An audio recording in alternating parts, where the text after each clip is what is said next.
Hi friends, welcome back to Appudeva channel. இன்றைய video பதிவு Iran, Israel, America போர் பற்றியதுதான். உலகம் யாருக்கும் சொந்தமில்லை. அமெரிக்காவின் தாக்குதல் ஒருதலை பட்சமானது. அமெரிக்காவின் தன்னிச்சையான வெளியுறவு கொள்கைகளை கடுமையாக விமர்சித்துள்ளார் பிரேசில் அதிபர் லூயிஸ் இனாசியா லுலாடா சில்வா. அவர் என்ன சொல்றாருன்னா, இந்த உலகம் உனக்கோ எனக்கோ அமெரிக்காவுக்கோ எந்த நாட்டுக்குமோ சொந்தம் கிடையாது. அப்படி இருக்கிறப்போ அமெரிக்க அதிபர் டொனால்ட் ட்ரம்ப் நேரடியாக சாடியுள்ளார் அவரை. அதாவது அவருக்கு எந்த ஒரு செயலையும் செய்யறப்போ நாம தான் இந்த கெத்து, நம்ம தான் வல்லரசு நாடு அப்படின்னு நினைச்சிட்டு எல்லா நாட்டையும் தனக்கு கீழே இருக்குன்னு நினைக்கிறாரு.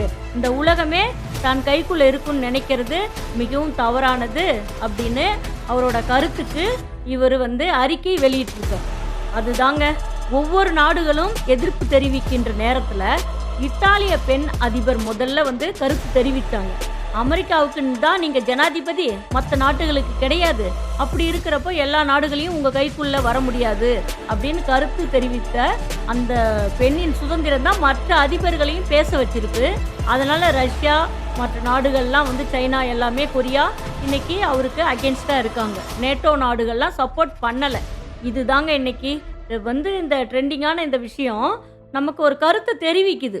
எப்படின்னா, எல்லாருமே சோஷியல் மீடியாவில் நம்ம கருத்தையும் தெரிவிக்கணும் அப்படிங்கிறது தான். நம்ம நாட்டில் ஒரு சாங் ஒன்று இருக்குது. அது சினிமா பாடல் தான், ஆனால் கருத்துள்ள பாடலுங்க. அதை நான் பாடுறேன், கேளுங்க, உங்களுக்கே தெரியும்.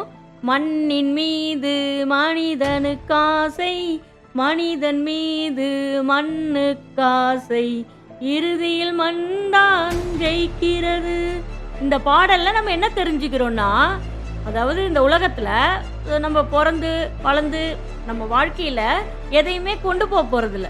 செத்தா இன்னைக்கு செத்தா நாளைக்கு பால். இந்த மண்ணெல்லாம் நம்ம எடுத்துகிட்டு போகிறோமா? பொன் பொருள் கூட வரப்போகுதா? இல்லைல்ல.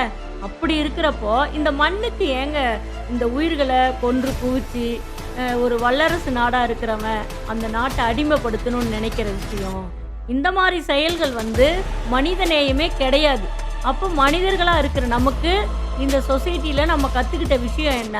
காட்டில் இருக்கக்கூடிய மிருகங்களுக்கும் நாட்டில் இருக்கக்கூடிய மனிதர்களுக்கும் என்ன வித்தியாசம்? அதனால தான் ட்ரம்ப் மாதிரி வல்லரசு நாடுன்னு சொல்லிட்டு இருக்கிறவன் மண்டையில் இந்த கடவுளாக ஓங்கி அடித்தாதான் புத்தி வரும். எந்த உயிரையுமே கொல்லக்கூடாது. அப்படி இருக்கிறப்போ மனிதன்றது மக்களுக்கு இந்த வாழ்க்கையில், நம்ம வாழக்கூடிய வாழ்க்கையில் உயிருங்கிற விஷயம் எவ்வளோ இம்பார்ட்டன்ட். ஒரு ஹாஸ்பிட்டலில் போய் உட்காந்து பாருங்கள். ஒவ்வொருத்தரும் தன்னோட தகப்பனுக்காக, தாய்க்காக, தாய் தகப்பன் பிள்ளைங்களுக்காக அந்த உயிர் கடைசி நிமிஷத்தில் எப்படியாவது டாக்டர் காப்பாற்ற மாட்டாங்களா அப்படின்னு அந்த வேண்டிக்கிற தருணம் இருக்குது பார்த்தீங்களா? அங்கே தான் தெரியும் உயிரோட மதிப்பு. அதனால் ஒரு 10 நாள், ஒரு மாதம் ஒரு நல்ல இந்த ஸ்பெஷாலிட்டி வார்டுன்னு சொல்லுவோம் இல்லைங்களா, எமர்ஜென்சி வார்டில் கொண்டு போய் ட்ரம்ப்பை உள்ளே போட்டுறணும். அப்போ தான் உயிரோட அருமை தெரியும். இந்த மாதிரி செயல்களை அவர் செய்யறதுக்கு தூண்டக்கூடிய விஷயம், இந்த நாடு வல்லரசு, எல்லா நாடுகளும் நமக்கு அடிமையாக இருக்கணும் அப்படிங்கிற எண்ணங்கள் போயிட்டு ஒரு உயிரோட அருமை தெரியும்.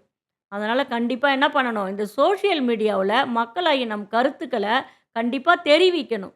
அப்போ தான் உலக நாடுகள்லாம் எதிர்ப்பு தெரிவிக்கும். ஓகே, இதுதான் இன்னைக்கு சொல்லக்கூடிய விஷயமா இருக்குது. உலக நாடுகள்லாம் எதிர்ப்பு தெரிவிக்கிறாங்க. அதனால் கண்டிப்பாக வீடியோவை அனைவருக்கும் ஷேர் பண்ணுங்கள். சோஷியல் மீடியாவிலையும் உங்கள் கருத்துக்களை தெரிவிங்க. என்னோடய சேனல் நேம் அப்புதேவா. சேனலை சப்ஸ்கிரைப் பண்ணுங்கள். வீடியோவை லைக், ஷேர், கமெண்ட் கண்டிப்பாக போடுங்க. Okay, bye. See you next video. Bye bye.